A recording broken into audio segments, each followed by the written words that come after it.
to this week's chapter recap here with Bible Discovery and Bible Discovery TV. We're reading through the Bible in a year, and our assigned reading this week was 2 Samuel chapter 8 to 1 Kings chapter 7. So we're going to go over all of the biblical material that is in there. Now, my name is Corie, and I'm here with my husband, Matlock. Hey, how you doing? Good. Hey. Everything's good. Thanks for having me back. Of course, anytime. Yeah. All right, well, there is a lot of biblical history to cover in this week. So you ready? Yes. You ready? All right. Another long one? Yeah, well, we'll see. We'll see how succinctly we can get through this. Okay. 2 Samuel chapter 8. So at this point in the scripture, David is finally king over all of Israel, not just over Judah.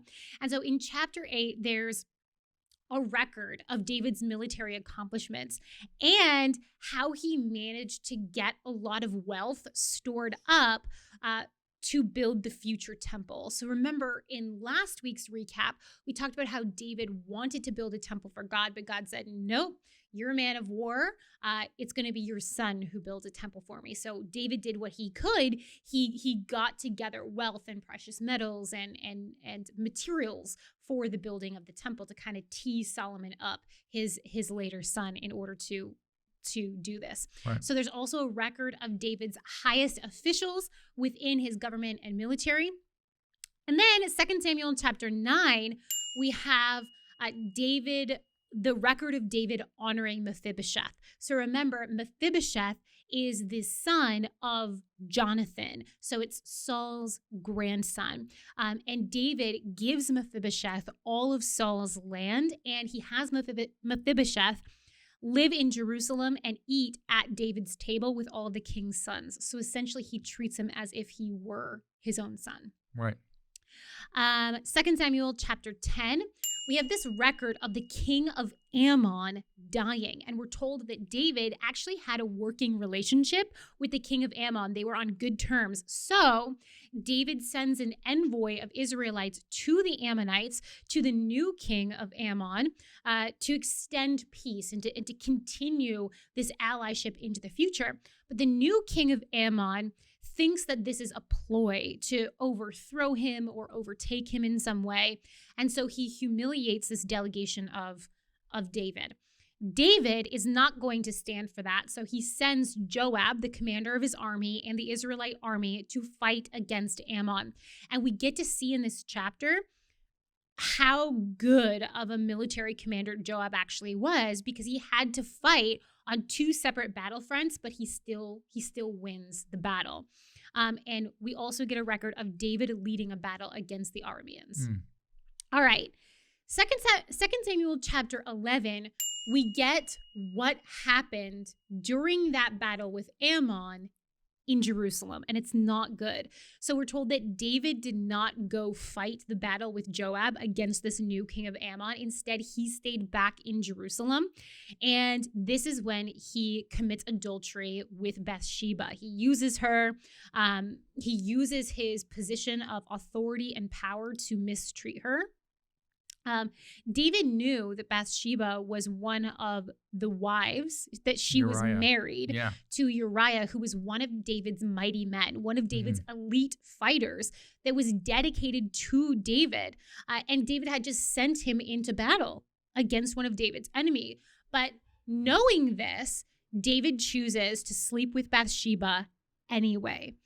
When Bathsheba sends a message to David letting him know that she's pregnant, instead of owning up to his mistake, David calls Uriah back from the front lines, and he encourages him, go enjoy your wife, spend a few days with her, have a relaxing time, and then go back to the battle. This is your reward because you're so faithful to me.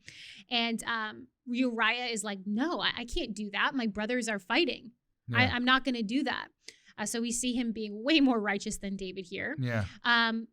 So David's like, all right, well, I can't hide the pregnancy. So what I'm going to do is I'm going to send Uriah back to the battlefront with a secret message for Joab, telling Joab to put Uriah in the front lines and then retreat, but leave Uriah there. So make sure Uriah dies in battle, essentially. And that this is like the final straw essentially for David's moral decline. Like this is Yeah. It's been slowly happening over the course of Yeah. of 2nd for Samuel. Yeah. And then we get to here, and this is it. Like David has completely fallen, and he can't even see. This is what we're talking about with the judges.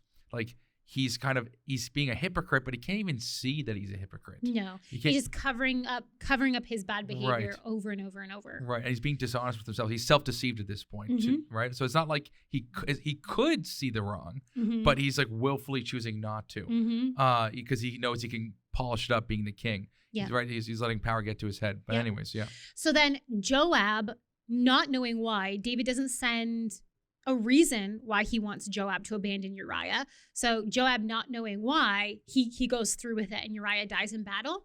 Once Bathsheba is finished mourning for Uriah, David marries her as his, I can't even remember what number wife he's on. 7 or 8. And then verse 27 says, the thing that David had done displeased the Lord. Yes. Quite obviously. Yeah. Quite obviously. Okay, 2 Samuel chapter 12.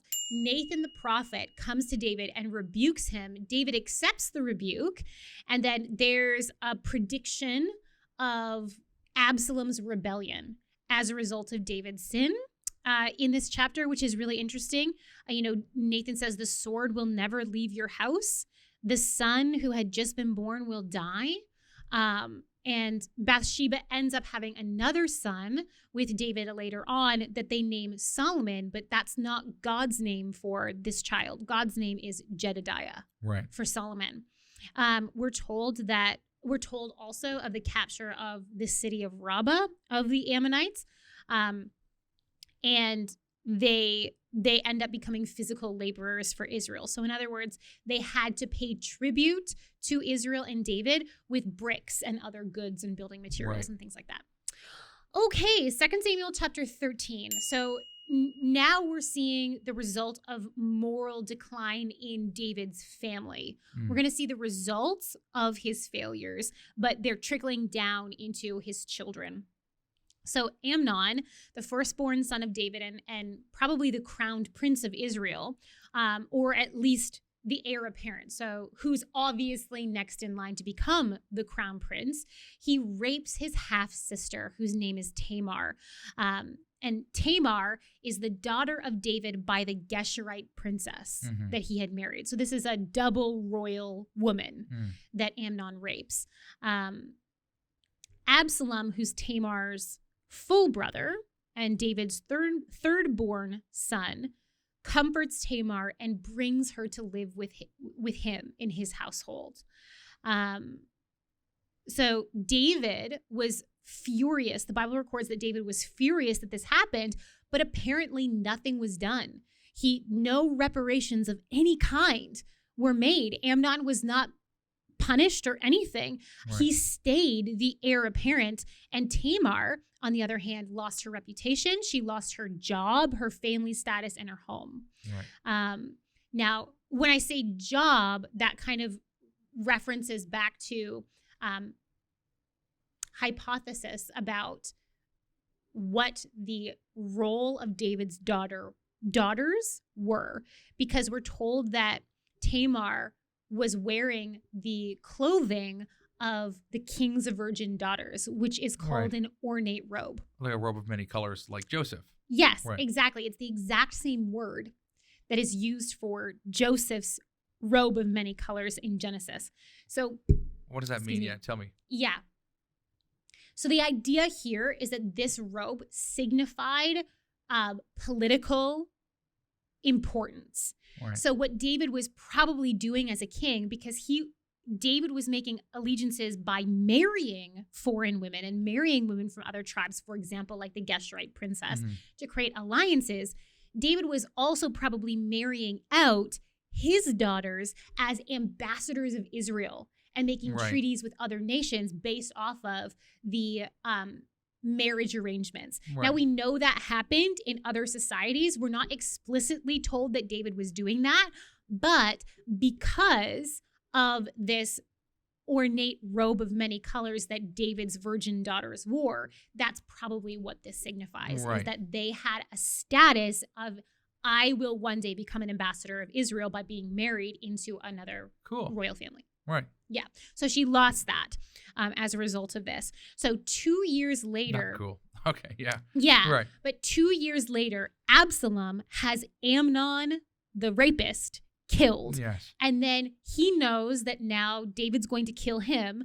So he flees back to his mother's ancestral home, which is the land of Geshur, to his maternal grandfather, who is still the king of Geshur. And after David mourns, he does a proper mourning period for Amnon. He finds himself wanting his son Absalom back in Israel. Now,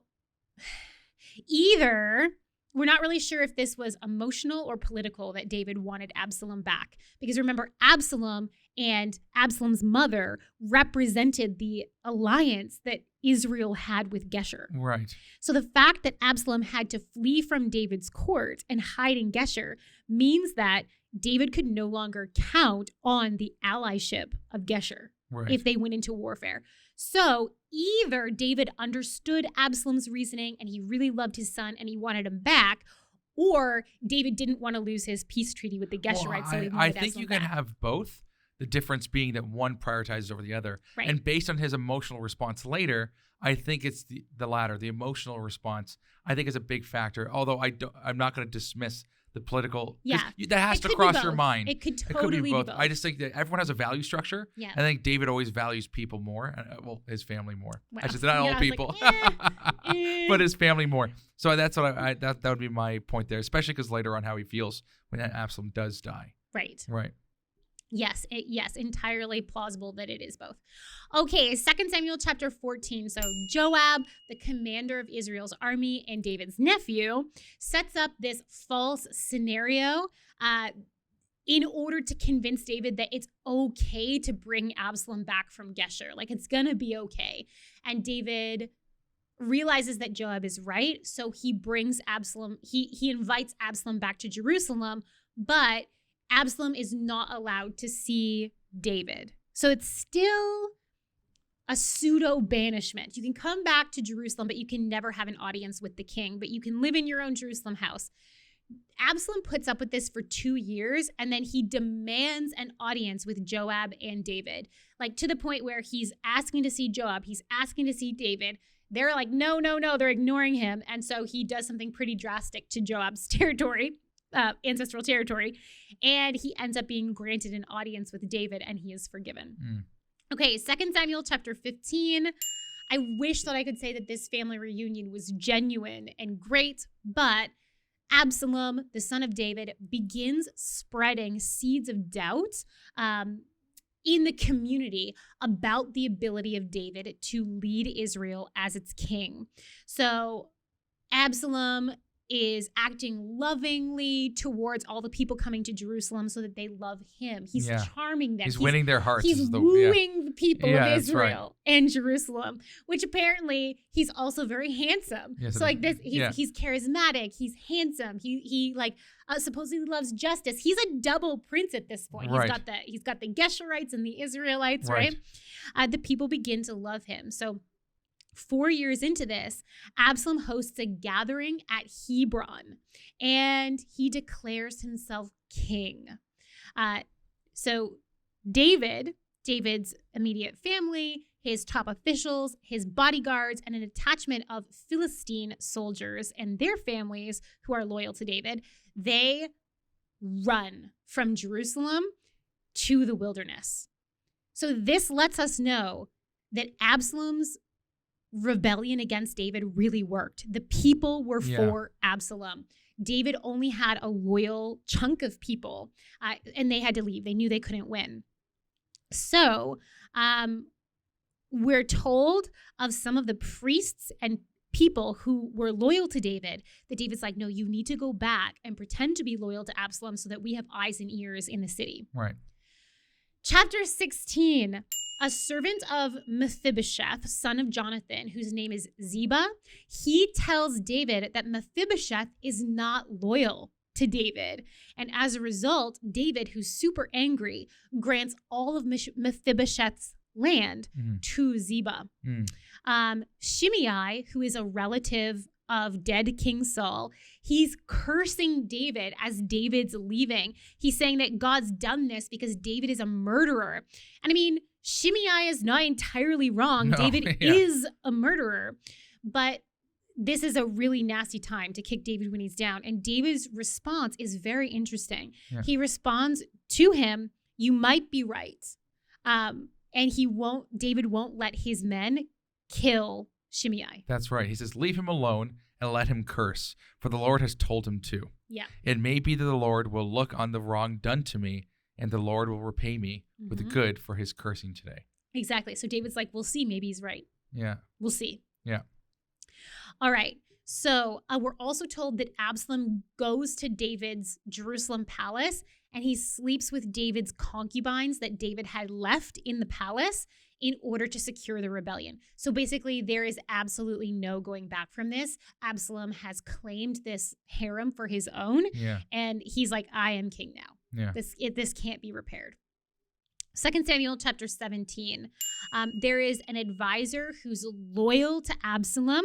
His name is Ahithophel, and he's giving really good advice to Absalom. He advises Absalom, you need to immediately send people after David because David and his whole league, they're going to be tired. So you need to just send men right now to assassinate David. And if you assassinate David, but you leave all the people loyal to him, you're going to gain their hearts because no one can deny that David has done some really shady stuff right now. But there's also an advisor who's secretly loyal to David, and he's giving Absalom bad advice. And his name is Hushai. He advises Absalom instead, just wait. Gather all of Israel, solidify them together, and then have a huge manhunt for David. Mm-hmm. Don't do this right now. First solidify your support base. Absalom chooses the bad advice to listen to, and the spies send word to David about it. Now, Ahithophel, who's giving the good advice, the good advisor, at this point, he knows that his days are numbered. He knows a conspiracy when he sees one. He knows that David is going to get the kingship back and he's probably going to be publicly executed. So he ends up committing suicide. Right then and there. Absalom and the army of Israel eventually pursue David. And we learn that David's other nephew, remember one of David's nephew, Joab, is the commander of David's army. A different nephew of David, Amasa, is the commander of Absalom's army. So this is a real family feud, a family struggle. In chapter 18, David and his men, they've hunkered down in the city of Mahanaim, and he sends out his army in three different units to fight Absalom. And he commands them, though, don't kill Absalom. Mm-hmm. All right. Miraculously, David's men end up winning, and Joab goes ahead and kills Absalom against David's orders. Yeah. We're told that his motivation in this is to protect David's life and kingship because he's like, Absalom's not going to stop. He's not going to stop. He's already gone too far at this point. Yeah. David, he gets the news of the victory, but he immediately goes into mourning over Absalom. Yeah. Then in chapter 19, this continues. And so David's in mourning and all of his men are coming back victorious. Like, we've got your kingship back. And David's publicly mourning. And so Joab has to snap David out of it for the sake of the fighting men. David realizes that he's right. So he goes down and he honors the men that risked their lives for David. Do you hate your friends and love your enemies? That's what he says. Right. Joab's like, what are you doing? Yeah. What are you doing? These men just all put their life on the line for you. And it's interesting. This is all a direct result, not only of what he did with Bathsheba, right, but there's also a direct result of his lack of leadership in his own household. Completely. Like, all he had to do was deal with Amnon. Right. And also, I would say, like, even though usually the Bible records like linchpin events, like they don't really show you every little detail that kind of builds up. So presumably his injustice has been brewing for a long time. And David went from someone who had a really strong sense of justice, as we went over before, to someone who kind of didn't have a strong sense of justice really much at all and has been making really poor decisions. And that injustice breeds peculiar justice. Yeah. In other words, Absalom being raised with this sense of what peculiar justice looks like. You hear the stories of how David was, and then you project those stories onto who David is now, and you're like, okay, so you were just doing whatever you thought was right in your own eyes, not really what God, right? So you build up this peculiar sense of justice within Absalom, who says in 2 Samuel 15, "Oh, that I were the judge in the land. Then every man with a dispute or cause might come to me, and I would give him justice." Now, at the same time, Absalom's doing terrible things behind everyone's back. But he's in his head, he can actually minister justice because David didn't deal with Amnon. Yeah. David didn't deal with all these other issues. And so he's like, you need actual justice here. But again, it's self-motivated and it's not true justice. It's peculiar, right? It's really a lot of it's selfish ambition. So this is all when you have someone who, when you're kind of, Absalom was sort of set up in a sense, in a really real way, to fail, like to morally fail. And it all starts with David's moral failures and his lack of moral perspective and staying strong. But yeah, it's really, and David knows that's, and it's guaranteed why he's weeping as heavily. Yeah, he definitely knows that it's his issue at this point, and he knows that, you know, he shouldn't have been multiplying wives. Like at this point, he knows that he's got prophets of God around him. He's got copies of the Word of God, and it's just it's sad to see. It's always sad to see people having to face the consequences of their actions and their life choices. Yeah. Okay, so David gets to go back to Jerusalem because they won the war against Absalom. And when David gets back to Jerusalem, Mephibosheth, the son of David, he claims that Ziba double-crossed him. And that's interesting how that whole thing played out, if you want to read it for yourself. Okay, so 2 Samuel chapter 20, we've got that Sheba, the son of Bichri, a Benjamite, so he is from the tribe of King Saul. He rebels against David. So we have another rebellion right away. Israel is not satisfied with David's leadership at all. Now, there's unrest because in his return to Jerusalem and return to kingship, David seems to have been favoring his own tribe of Judah in the way that he went about that return. So David tells this man named Amasa, who was who was Absalom's commander of the army, go muster a military force to fight Sheba. But Amasa does not come back in the allotted time. So David sends Abishai and Joab to quickly go deal with Sheba. Like, you just do it then. When they come across Amasa, Joab kills him. Right. And then goes on to pursue Sheba. Joab does not trust anyone who has ever rebelled against David. This is something we learn very quickly about Joab's personality. He's very loyal. He's loyal, but he's not obedient to David. But he is very loyal to David. So when, this is really interesting because Sheba, the rebellion of Sheba, ends up getting squashed by a wise woman. He holds himself up in a city, and when Joab surrounds it he's going to besiege the city and destroy the city, this wise woman's like, where's Joab? Let me talk to Joab. So Joab comes forward and they have this conversation. She's like, why would you destroy a mother city in Israel? I'll chop off his head and I'll throw it over the wall. Then will you go home? And he's like, yeah, sounds good to me. So that's how they take out the rebellion of Sheba. Okay, chapter 21, there is a 3-year famine in Israel that turns out to be God's judgment for King Saul breaking a peace treaty that Israel had with the city of Gibeon. As reparations, the Gibeonites demand the execution, this is brutal, the execution of 7 of Saul's grandsons at Gibeon. And David does it. He's like, all right, okay. But spares Jonathan's son. Yes, he does. Yeah. He spares Mephibosheth. Now, a mother of 2 of those grandsons of Saul, she stays with the bodies and she protects them because they leave the bodies out in the open because it's supposed to be like a shame on Saul's family. She stays with the bodies and keeps them from being eaten by birds and wild animals. And as a result, David hears about it and he's moved. And so he gives them, along with the bones of Saul and Saul's sons, a proper royal burial. Then there's various battles and stuff that are accounted for in chapter 21.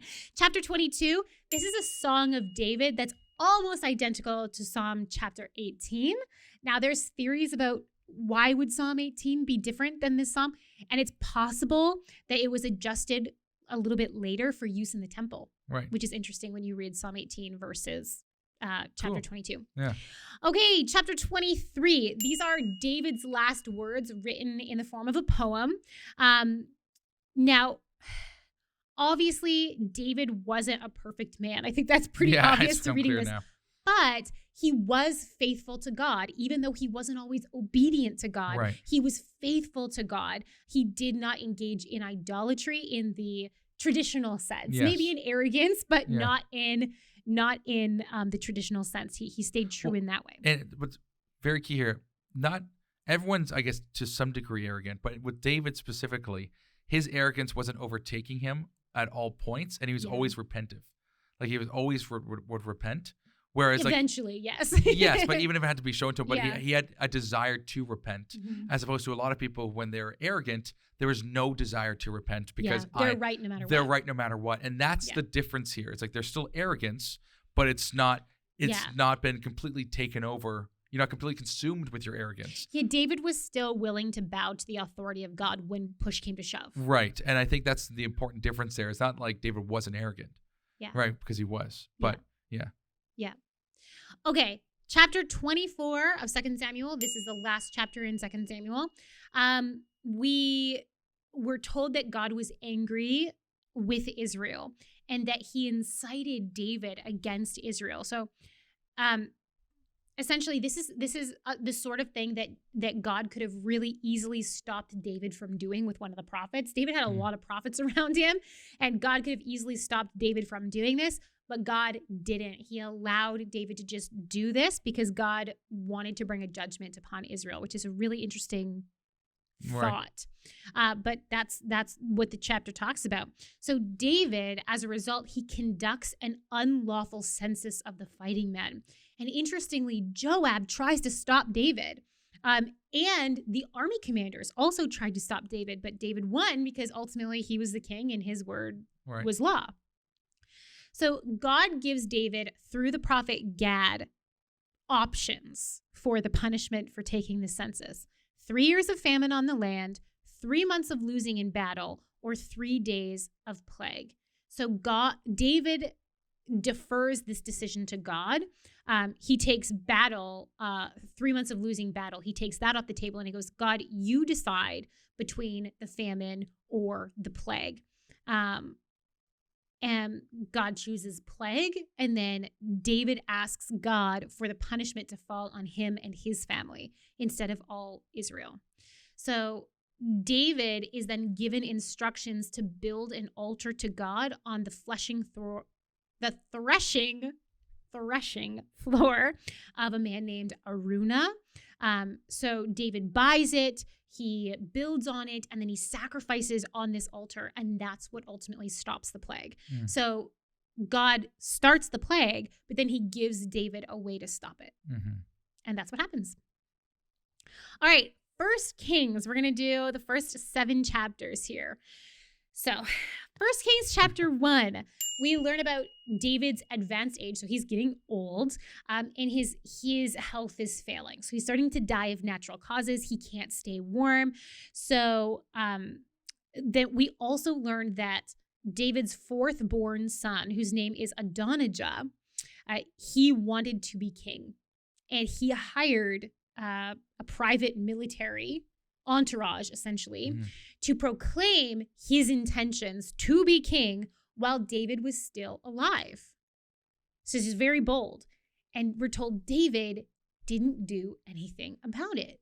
So Adonijah gets Joab and Abiathar the priest to back him up, which is amazing because they were loyal to David. So David's dying. He's probably not making a whole lot of sense. And Adonijah sets himself up as king, and David doesn't do anything. So they're like, all right, I guess we're doing this. I guess Adonijah seemed like a good choice. Adonijah goes through this whole ceremony where he invites all of the king's sons and officials, but he does not invite David's bodyguard, Nathan the prophet, or Solomon. Because they kind of secretly knew David's intentions that Solomon would be king. Right. So because of his omissions, we know that Adonijah knew it was against David's wishes. And so likely Joab and Abiathar, the priest, also knew that, that Adonijah wasn't David's first choice, but they clearly thought Adonijah was the best choice. Nathan has Bathsheba, the mother of Solomon, go to David and confront him, and David then starts moving things along. So he orders Zadok the priest and Nathan the prophet to anoint Solomon king instead, and they have this ceremony not at Hebron, not anywhere else, but there at Jerusalem. So Solomon becomes king. Now, Adonijah is not a rebel like Absalom. He hears that David holds his own private coronation ceremony for Solomon, and instantly Adonijah's like, I'm not starting a civil war. Yeah. No. Fine. I won't be king. Yeah. Fine. And he runs and grabs on to the horns of the altar. So he's like, I'm safe. I'm going to ask for mercy. In 2 Kings chapter 2, David charges Solomon first to be obedient to God, but then also to make sure that he kills Joab, that he kills Shimei, that guy who had cursed David on his way out of Jerusalem, where David's like, I won't kill you, God will kill you. And then it's like, here, just kidding, my son's going to kill you, right? So either these are grudges that David knew he had no right to deal with himself, so he wanted Solomon to do, or perhaps he saw them as potential threats to Solomon's throne. And perhaps rightly. Perhaps rightly, because Joab had backed Adonijah at this point. Okay, Solomon ends up killing Adonijah for requesting to marry the woman who had kept David warm. So Adonijah initially gets off the hook where he grabs the horns of the altar, and Solomon's like, fine, I won't kill you.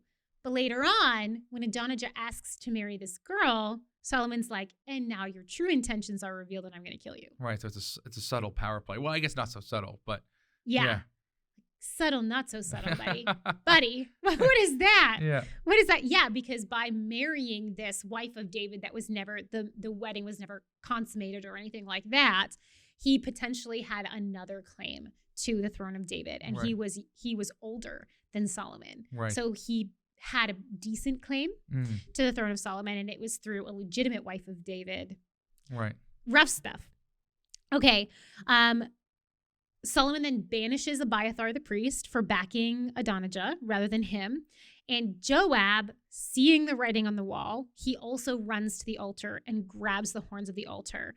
And Solomon sends men to the altar, to the tent tabernacle, and they yell into Joab, the king says, come out.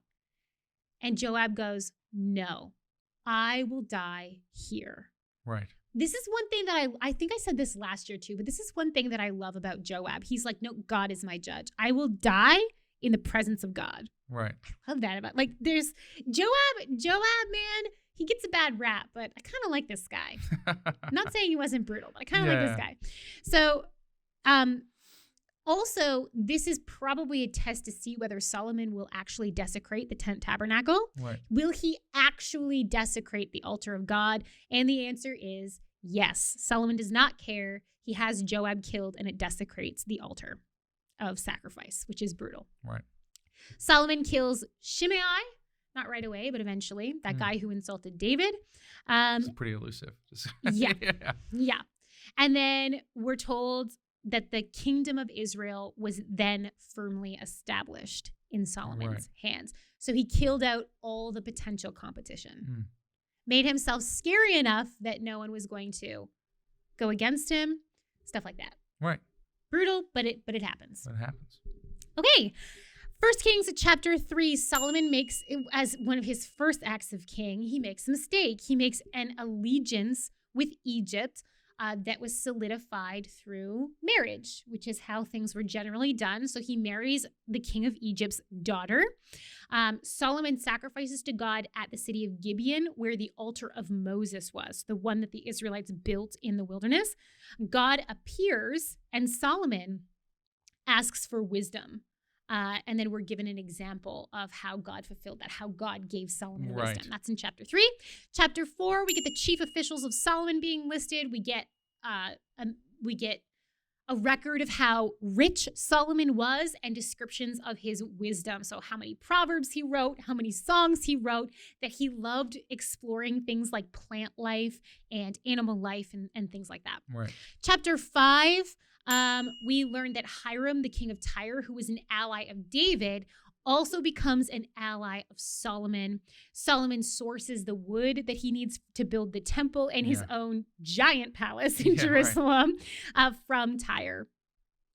Chapter 6, we're told that in the 480th year after Israel had come out of Egypt in the Exodus, which is also the 4th year of King Solomon, Solomon began to build the temple in Jerusalem. We're given a description of the temple and that it took 7 years to build. And finally, the last chapter, there's a record that it took Solomon 13 years to build his own palace. So it was way bigger, but that makes sense. It probably also functioned as a public building. Normally palaces did back then.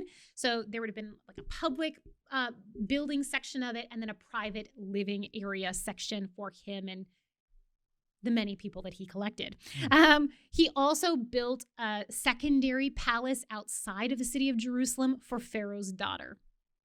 And then we're told a little bit more about the temple's bronze work and the articles for the temple that he commissioned. He even used like counterweights. They said there wasn't a single like nail or hammer heard when they were like building some of these buildings. So like Solomon had a real understanding of architecture as well, which is, and it kept identifying Solomon as being basically the person responsible for this idea for how to build it. Yes. So it's really interesting that like, wisdom is a really wide way to put it. When you have, he's a political leader, he's an economic leader, right? He's studying animals, plants and animals, right? Knows architecture, knows how to build things like extremely well and uniquely. Anyways, just interesting. Yeah, he definitely benefited from David's kingdom. In that David really secured peace by the end of his reign. And then Solomon comes in and he's able then to not be a king of warfare, but to be a king of something else. That's to right. be known for something else. I think that's what's interesting too, is like when you're in times of peace, there's more time to really understand things. There's more time to study, to learn, to develop your sense of wisdom. Whereas like when you're in times of war and conflict, you're kind of just going on gut intuition half the time. And there's not necessarily always time to really think things through, let's say, even morally, in a moral level, right? It is interesting. And we're beginning Solomon's life. Well, I guess I'd say, it doesn't matter. It's going to end soon. Yeah, it's going to end soon. But it's not going to last terribly long. No, yeah. But more on that next week. Put your comments and questions down below, and we'll get to them as soon as we can. I hope you're really enjoying Kings, and I hope you enjoyed 2 Samuel. Let us know, and we'll see you next week. Thank you so much for watching. We want to keep producing high-quality biblical content, but we can't do it without your support. If you feel called to support us, please click the link in the description under Donate. Your support really means a lot to us.